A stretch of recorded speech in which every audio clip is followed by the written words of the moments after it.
우리 앞뒤 좌우에 계신 분들과 한번 인사 나누시겠습니다. 사랑하고 축복합니다. 한 번 더 인사 못하신 분들과 앞뒤에 계신 분들과 인사할 때 잘 오셨습니다. 반갑습니다.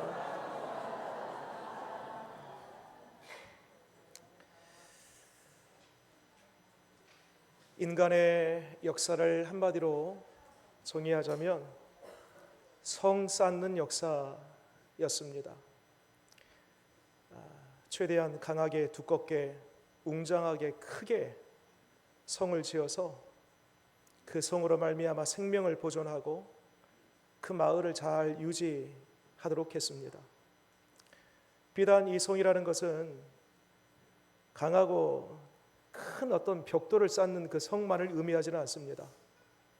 때로는 돈이, 명예, 권력, 이 세상에 가치 있는 것들이라고 하는 그것이 우리의 성이 될 수 있습니다. 그러나 분명한 것은 이 땅에 보이는 사람이 지어놓은 모든 크고 웅장하고 화려한 성들은 다 무너졌다라는 사실입니다. 결코 인생에 의지하는 모든 성들은 그 종국에는 다 깎이고 닳아지고 사라지고 없어지는 것들입니다. 오늘 46장에 하나님께서 당시에 가장 강대한 성, 누구도 쉽게 넘볼 수 없는 철옹성과 같은 이 바벨론 성이 무너질 것이다 라고 예고해 주셨습니다. 1절 말씀 볼까요? 거기 보면 제가 읽겠습니다. 벨은 엎드려졌고 느보는 구부러졌도다. 여기 보면 두 우상의 이름이 나옵니다. 벨 그리고 느보. 벨은 누구인가? 여러분, 우리가 하나님을 가리켜서 주님이라고 하지요. 이 주님을 가나안식으로 부르면 바알이 됩니다. 바벨론식으로 부르면 벨이 됩니다. 주인이라는 것이지요. 이 벨의 신은 정확히 그 이름을 말씀드리면 마르둑이라는 신입니다. 이 신은 평화의 신, 전쟁의 신, 혹은 태양신이라고 불리기도 합니다. 그 마르둑, 그 신의 아들 신이 누구냐면 느보입니다. 그래서 이 느보 신을 가리켜서 지혜의 신 이렇게 말합니다. 대표적으로 이 바벨론의 신이 벨, 느보 이 두 신이 있었는데 얼마나 많은 그 바벨론 사람들에게 영향력을 끼쳤던지 그 벨과 느보의 이름을 그대로 가지고 와서 사람의 이름에다가 그 이름을 붙여요. 남유다가 멸망당할 때에 바벨론의 왕이 있었습니다. 여러분 혹시 들어보셨습니까? 느부갓네살, 느보입니다. 오늘 신의 이름이죠. 느보. 남유다가 멸망당했을 그때에 남유다의 왕의 바벨론이 멸망당했을 때에 바벨론 마지막 왕이 있습니다. 벨사살입니다. 그래서 벨이 나오지요. 이와 같이 벨이나 느보는 이 바벨론 전체를 상징하는 신이었고 대부분의 바벨론 사람들이 섬겼던 우상이었습니다. 그런데 그 강력하고 누구도 쉽게 넘볼 수 없는 그 벨과 느보 신상이 어떻게 된답니까? 구부러졌답니다. 뿐만 아니라 나중에 짐짝으로 끌려서 나가는데 1절 끝에 보니까요, 피곤한 짐승의 무거운 짐이 되었다라고 성경은 말합니다.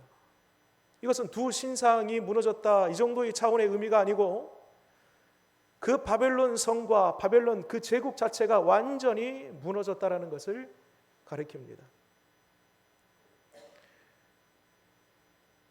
그러면 우리 하나님은 어떤 분이신가? 반면에 우리 하나님은 3절 말씀 볼까요? 하나님을 이렇게 소개합니다. 같이 한번 읽어볼까요? 시작. 야곱의 집이여 이스라엘 집에 남은 모든 자여 내게 들을지어다. 배에서 태어남으로부터 내게 안겼고 대서나무로부터 내게 업힌 너희여. 여기 보면 야곱이라는 사람 그리고 이스라엘이라는 이름이 나와요. 여러분, 야곱이나 이스라엘이나 같은 사람의 이름입니다. 본래 이스라엘 이름 전에 하나님께서 야곱을 야곱이라고 부르셨죠. 근데 그 야곱은 하나님을 만나기 전이에요. 자기의 인생의 주인이 하나님이 아니라 자기가 삶의 주인이었습니다. 속고 속이는 자라는 그런 이름을 가진 이 야곱이 하나님 없는 인생을 살아갈 때에 그는 계속 넘어지고 속이고 속고 나중에 그의 인생을 가리켜서 그는 험한 인생을 살았노라. 하나님이 빠진 그 인생은 그 이름이 야곱이었습니다. 그런데 같은 사람이지만 뒤에 이어지는 이스라엘이라는 이름이 나와요.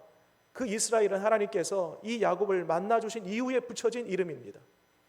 이제는 너의 인생의 주인이 너가 아니라 내가 너의 인생의 주인이 되어서 내가 너보다 앞설 것이요 내가 너에게 약속을 줄 것이며 그 약속을 따라 너는 복 있는 인생이 복 있는 가문과 가정이 될 것이다 라고 할 때에 그 이름을 야곱에서 이스라엘로 바꿔줍니다. 그러면 같은 사람 야곱과 이스라엘 이 두 가지 이름이 다 나온 이유는 뭔가?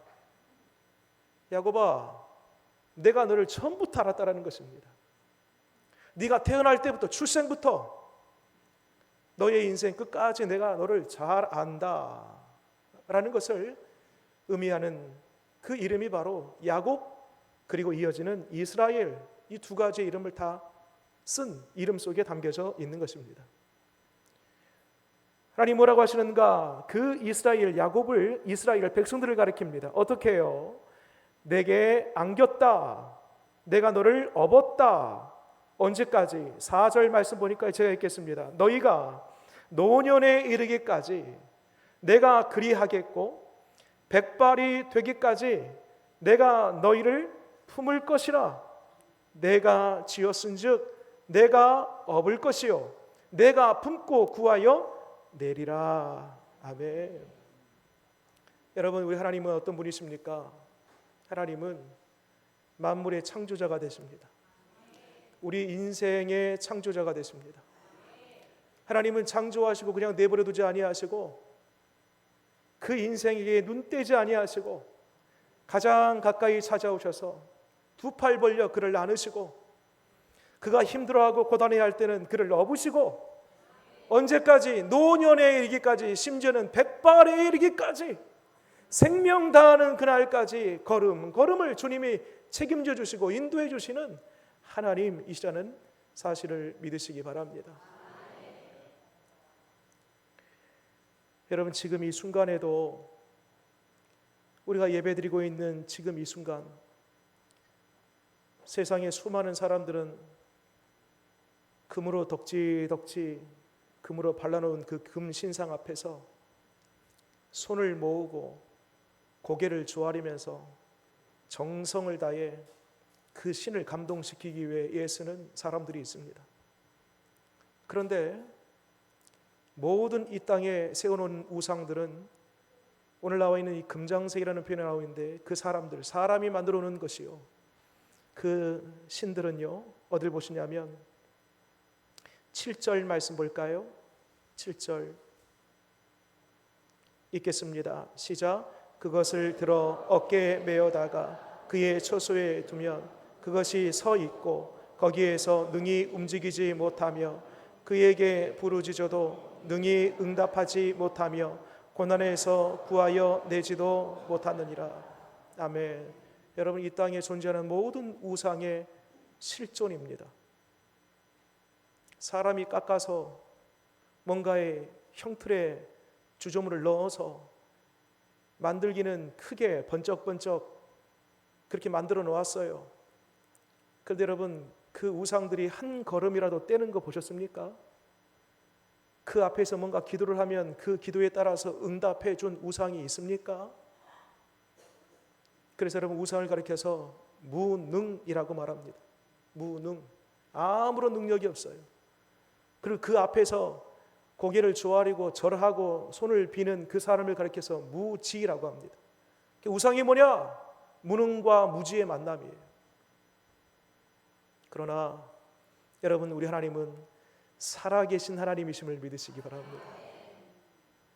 역사하시는 하나님, 오늘도 기도에 이런 내용이 있었죠. 우리 선생님 기도하시는데 비를 또 준비하셨고, 여러분 비가 우연히 먹구름이 밀려와가지고 저 태풍의 영향으로 여기까지 비구름이 와가지고 비를 내린 것이 아니라 섬세하신 하나님, 준비하시는 하나님, 기도에 응답해 주시는 하나님이시기에 하나님께서 어제 오늘 이와 같이 비를 내려 주신 것입니다. 우연이 아니라 하나님 살아계심에 대한 확실한 증거이라는 것입니다.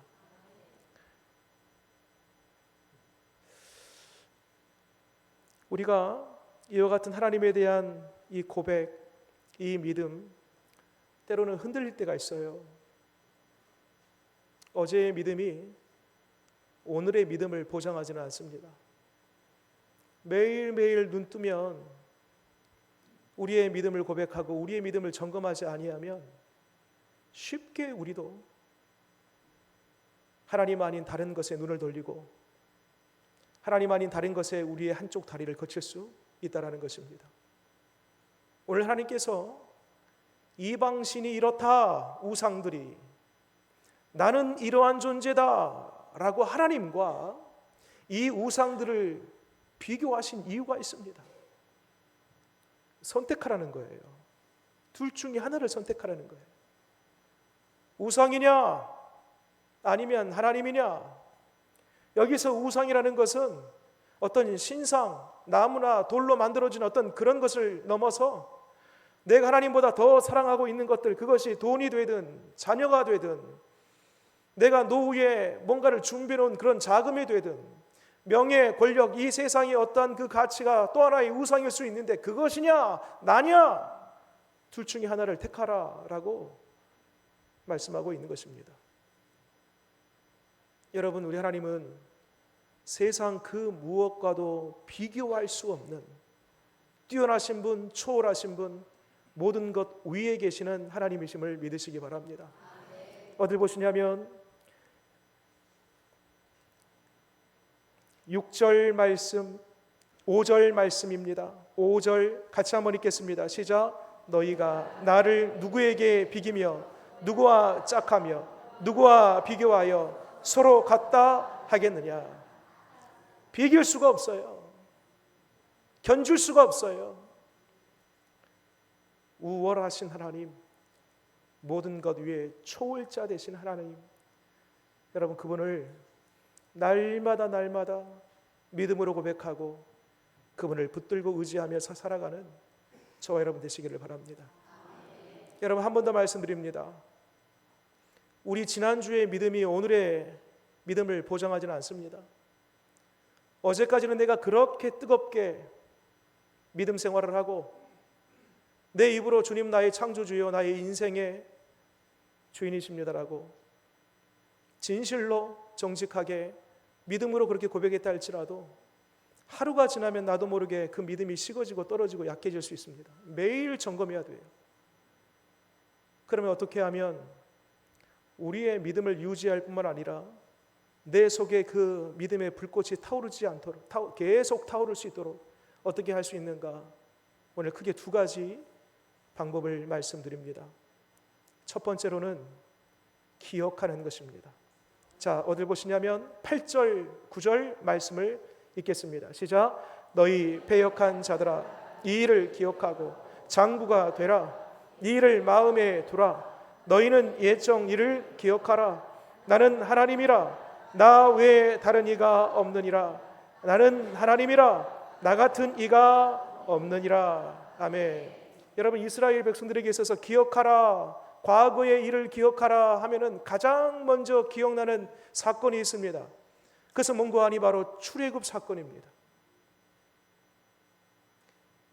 400년 포로 생활하면서 여러분 400년 정도 되면은요 근 한 10대 15대 가까이 됩니다. 완전히 온 세대가 이제 거기에 뿌리를 내리고 노예로서 정착하고 아무런 희망도 소망도 없은 채 살아갈 수밖에 없습니다. 우리의 인생 여기서 끝나는구나. 더 이상 우리에게는 길이 없다. 다 자포자기하고 이 400년 동안 눌려 살았습니다. 그런데 하나님께서 모세를 세웁니다. 그리고 마침내 모세를 통하여서 이스라엘 백성 약 200만 되는 민족을 거기서 끄집어냅니다. 여기서 끝이 아니지요. 40년 광야 생활을 할 때에 저들을 만나와 메추라기로 먹입니다. 구름과 불기둥으로 지키시고 보호해 주십니다. 반석에서 물을 내게 하십니다. 40년 동안 하나님께서 매일매일 임마누엘로 함께 하셔서 저들을 보호하시고 책임져 주십니다. 여러분, 있을 수 없는 일이에요. 불가능한 일이에요. 우리는 평생 여기에서 노예로 살다가 죽을 인생이다라고 다 스스로 생각했는데 하나님께서 거기에서 구원의 역사, 인도하심의 역사, 놀라운 하나님의 그 구원을 베풀어 주셨다라는 것을 이스라엘 백성들이 기억할 때에 뭐가 생겨요? 그렇구나. 하나님께서 그 400년 애굽 땅에서 우리를 구원하신 것처럼 비록 우리가 70년 포로 생활 이 바벨론 땅에서 하고 있지만 이 땅에서도 하나님은 우리를 구원해 주실 수 있는 능력의 하나님이시구나 라는 것을 믿는다라는 거예요. 그래서 믿음이라는 것은 과거에 하나님께서 나에게 행하신 그 일들을 기억할 때에 마침내 그 믿음이 사라지지 않고 그 믿음의 불꽃이 타오르게 된다라는 사실입니다. 여러분, 어제 우리 광복절을 맞이하면서 어제 보냈습니다. 1919년 3월 1일 3.1절로부터 1945년 8월 15일 광복절에 이르기까지 그 36년 일제 치하에 있었던 우리 민족의 시기는 가장 치욕스러운 시기였습니다. 그 36년 어간에 러일전쟁, 또 청일전쟁, 을사조약, 정미 7조약, 또 한일 강제 합방에 이르기까지 눈물 없이는 살 수 없는 그런 시대가 바로 그때였습니다. 근데 참 놀라운 것은요, 그 시기 일제가 침략하고 압박하고 이 민족을 핍박하던 그 일제 36년의 그 시간에 기독교가요,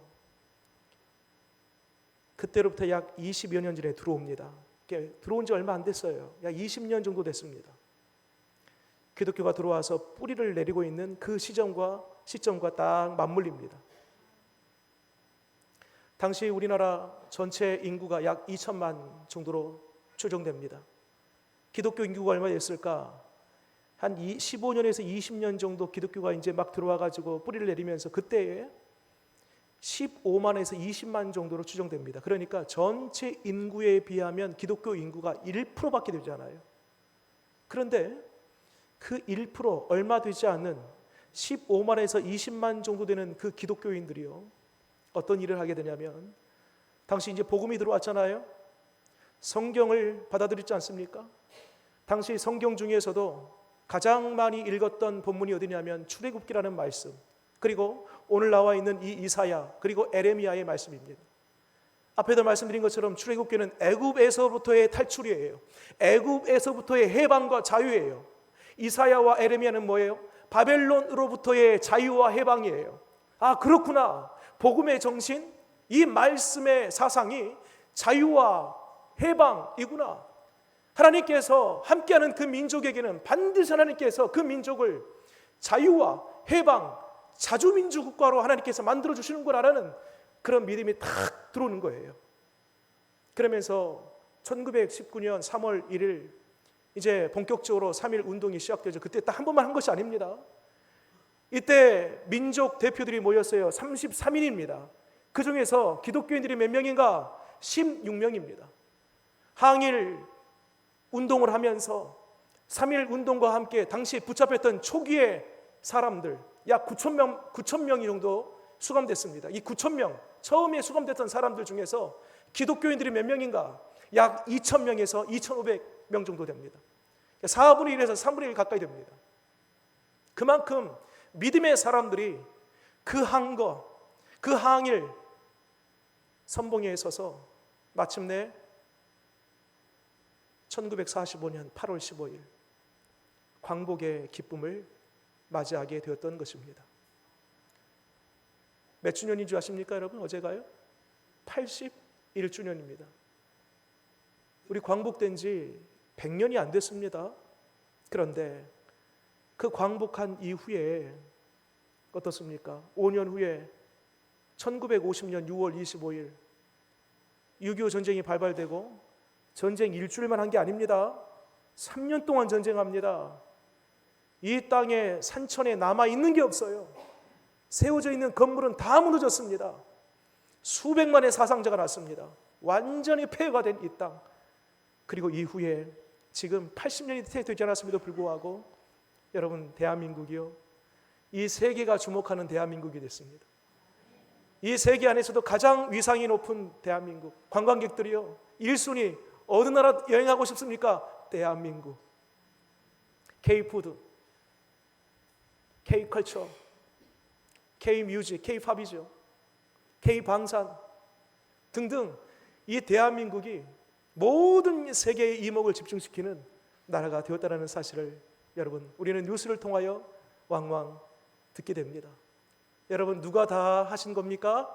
하나님이 하셨습니다. 완전히 폐허가 되어서 우리는 36년 동안 일제 치하에 있으면서 당시 살았던 대부분의 사람들은 여기서 이제 우리는 일본식 교육, 저들의 민족 말살 정책에 따라서 언어도 빼앗기고 이름도 다 창씨 개명되어서 우리는 일본인처럼 살아야 된다라고 다 당시 시대는 그렇게 생각을 했습니다. 그런데 기독교 복음이 들어오고 성경을 읽어가면서 그 속에 하나님 주신 진리는 자유케 하리라, 진리가 너희를 자유케 하리라, 그 복음 정신, 그 말씀의 사상이 들어오면서 그것이 조금씩 바다의 약 2.5%의 염분이 바다 전체를 짠맛을 내게 하는 것처럼 1%의 크리스천 믿음의 사람들이 마침내 광복과 그리고 이후에 수많은 교회들이 세워지고 오늘 그 믿음의 사람들이 오늘날 대한민국을 만들어 놓았는데 그 배후에는 모든 것 하나님의 손길과 은혜임을 믿으시기 바랍니다. 여러분 이처럼 잠깐 제가 짧은 시간 동안 우리 과거로부터 지금까지의 역사를 한번 기억해 보았어요. 생각했습니다. 했더니 어떤 마음이 드십니까? 아, 하나님이 살아계시는구나. 하나님이 우리를 돌보고 계시는구나. 그러면 앞으로도 하나님이 우리를 도와주시겠구나라는 그런 믿음이 들어오지 않겠습니까? 그렇습니다. 첫 번째, 믿음이 흔들릴 때마다 나를 여기까지 도와주신 하나님, 이 나라 이 민족을 여기까지 붙들어 주신 그 하나님을 기억할 때에 우리의 믿음을 유지할 뿐만 아니라 우리의 믿음이 더욱 활활 타오르게 될 줄 믿으시기 바랍니다. 두 번째, 어떻게 우리가 대장부처럼 우리의 믿음 꺾이지 아니하고 든든하게 그 믿음 지킬 수 있을까? 하나님의 말씀을 듣는 것입니다. 자, 11절 12절입니다. 11절 12절 읽겠습니다. 시작. 내가 동쪽에서 사나운 날짐승을 부르며 먼 나라에서 나의 뜻을 이룰 사람을 부를 것이라. 내가 말하였은즉 반드시 이룰 것이요 계획하였은즉 반드시 시행하리라. 12절. 마음이 완악하여 공의에서 멀리 떠난 너희여 내게 뭐하라? 들으라. 여러분 궁금하지요? 11절 보게 되면 동쪽에서 사나운 날짐승이 뭘까요? 사나운 날짐승은 독수리입니다. 그러면 동쪽에서 독수리를 보낸다? 뭐 독수리 가지고 뭐 하겠나? 이게 아니고요. 사나운 날짐승 독수리인데 그 독수리가 상징하는 게 있습니다. 여러분 오늘 11절 말씀은 바로 이 바벨론을 치고 마침내 이후에 이스라엘 백성들을 바벨론 포로에서 해방시킬 바로 그 사람인데 제가 여러 번 언급드렸습니다. 누구이죠? 바사왕 고레스입니다. 고레스. 그러니까 이 사나운 날짐승은 누구를 가리키냐면 동쪽에서 날아온 이 고레스를 가리켜요. 실제 고레스의 군대가 이렇게 진격하거나 전쟁을 치를 때에 군대마다 다 깃발이 있지 않습니까? 그 깃발의 그 문양이 어떻게 되냐면요, 고레스의 군대는 독수리입니다.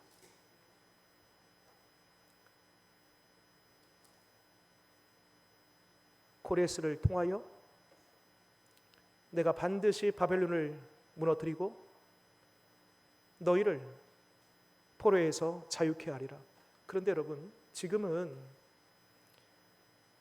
이 고레스가 누구인지도 몰라요. 이 이사야 46장 기록할 때에는 이 바사 페르시아라는 나라가 어디 있는지도 몰라요. 그리 강대한 나라가 아닙니다. 여러분, 성경을 가만히 보면은요, 창세에서부터 쭉 다 말씀드릴 수는 없고 우리가 지금 이 부분만 언급해 보자면, 하나님을 떠나고 말씀을 저버린 이 이스라엘 백성들에게 바벨론이라는 이 막대기를 사용해서 포로로 붙잡혀 가게 하십니다. 그리고 70년 동안 포로 생활을 하게 하십니다. 여기서 끝이 아니고 고레스를 불러다가 너희로 하여금 다시금 본토 예루살렘으로 돌아가게 하겠다. 여러분, 이 이야기가, 짧은 이 이야기가 전혀 아무것도 이루어지지 않는 상태에서 하나님께서 미리 다 예고하시는 거예요. 미리 예고하시고, 적게는 짧게는 몇십 년, 길게는 몇백 년 후에 있어질 이야기를 하나님이 미리 얘기하시면서 예고하신 그대로 몇십 년 지나니까 정말 그대로 됐고요. 몇십 년 지나니까 그 말씀대로 그대로 됐고요. 몇백 년이 지난 이후에 그 말씀이 그대로 성취되는 거예요. 그래서 10절 말씀 볼까요? 이런 얘기가 있어요.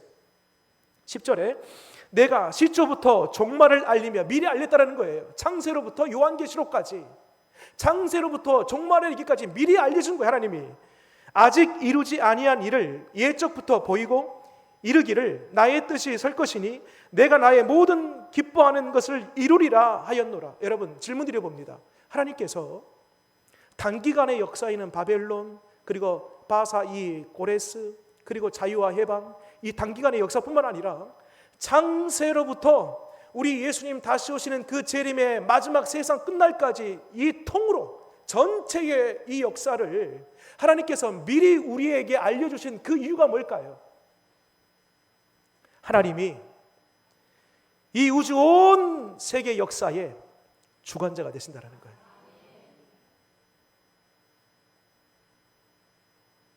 그리고 그 말씀을 우리가 읽을 때마다 이 말씀은 이루어졌는데, 실제 우리가 오늘 말씀, 당시 이사야가 예언할 때는 아무것도 이루어지지 않는 상태이지만 우리는 다 이 말씀이 이루어진 것을 알고 있잖아요.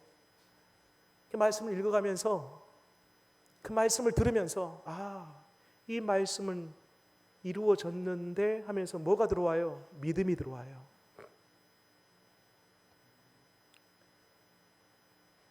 그래서 우리의 믿음이 흔들림 없이 세상 끝날 때까지 그 믿음 잘 유지하고, 내 믿음 불꽃 타오르기 위해서는요, 하나님의 말씀을 즐거이 듣고 귀가 있는 대로 그 말씀을 찾아서 말씀이 있는 자리를 사모할 때에 그 말씀으로 말미암아 우리의 믿음 잘 지켜낼 수 있음을 믿으시기 바랍니다.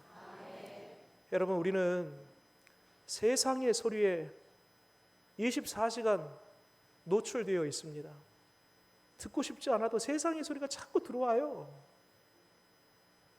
스마트폰 몇 번만 터치하거나 아니면 TV 리모컨 버튼 한 번만 누르면요, 그 세상의 소리가 끊임없이 들어옵니다. 여러분, 세상의 소리 들을 때에 마음이 평안해지고 막 영혼이 살아나고 뭔가 내 속에서 자유함이 느껴지고 그러던가요? 아닙니다. 세상의 소리를 자꾸 듣다 보면 나도 모르게 염려, 근심, 두려움, 절망감이 찾아와요. 우울함이 생겨요. 미래가 불안해져요. 나도 그런 사건, 그런 사고 당하면 어쩌지? 두려움이 찾아와요. 이 세상의 소리의 특징이 그렇습니다. 그러나 여러분, 하나님의 소리, 하나님의 말씀은 다릅니다. 말씀을 들으면 들을수록 내 속에 평안과 자유와 기쁨과 무엇보다도 전적인 하나님을 향한 신뢰, 그 믿음이 말씀을 통하여 내게 찾아온다는 사실을 기억하시기 바랍니다. 그래서 말씀은요, 우리가 늘 24시간 말씀에 노출되어 있지는 않잖아요. 말씀이 있는 자리로 찾아가야 돼요. 내가 의식적으로 그 말씀을 펴야 돼요. 내가 마음을 먹고 하나님의 말씀에 귀를 기울여야 돼요. 그래야지 들리고 보이고 가까이 할 수 있게 되는 것입니다. 말씀이 나를 살린다. 말씀이 나의 유일한 생명이다. 말씀이 내 믿음을 지킨다. 라는 그 믿음으로 우리 주님 오시는 그날까지 하나님의 말씀을 더욱 가까이 하는 저와 여러분 되시기를 바랍니다. 제 마지막 결론입니다. 하나님은 오늘 이 벨과 느보, 바벨론의 대표적인 신이라고 했습니다. 그리고 창조주 하나님, 이스라엘 백성들을 낳고 업고 건지시는, 끝까지 인도해 주시는 살아계신 하나님, 이 이방신과 하나님을 끊임없이 비교하면서 비교할 수 없을 정도로 하나님은 차원 다르신 초월의 하나님, 살아계신 하나님이라고 했습니다. 이제는요, 선택은 우리의 몫입니다. 내가 여전히 벨 느보처럼 내 눈에 보이는 그것을 여전히 의지하고 그것을 붙들고 살 것인가? 아니면 비록 하나님 내 눈에 보이지 않지만 나의 창조주, 나를 업고 내가 노년 백발이 성할 때까지 영원까지 나의 삶을 책임지시는 하나님이 그 하나님이시다라는 그 믿음. 여러분, 이 두 가지 중에 선택은 우리가 해야 되는 것입니다. 바라기는 오직 하나님만이 내 인생의 참 주인이시고 내 백발이 성할 때까지 뿐만 아니라 죽음 이후에도 영원까지 나와 함께 하시는 바로 하나님이 나의 하나님이다라는 그 믿음을 우리가 붙들 때에 마지막으로 그 믿음 가지고 승리하는 저와 여러분 되시기를 바랍니다. 기도하겠습니다.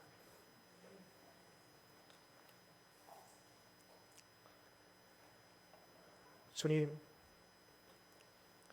세상에 좋은 것, 아름다운 것, 힘 있는 것, 강한 것 참 많이 있지만 그 모든 각종의 성들은 어느 순간에 다 무너지고 사라지고 말 것들임을 보게 됩니다.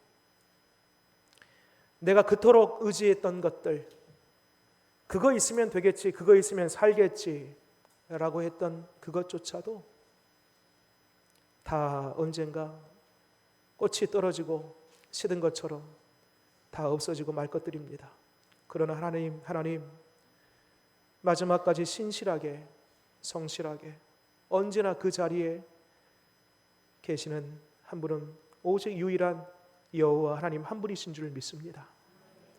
우리를 이 땅에 보내신 분 하나님이시고 우리를 안으시고 품으시고 우리가 힘들 때마다 업어주시고 백발이 될 때까지 우리의 삶 끝까지 책임져 주시는 분이 하나님이심을 믿습니다. 하나님, 믿는 자의 편에 서게 하시옵소서. 믿음을 택하게 하시옵소서. 예수님 이름으로 기도드립니다. 아멘.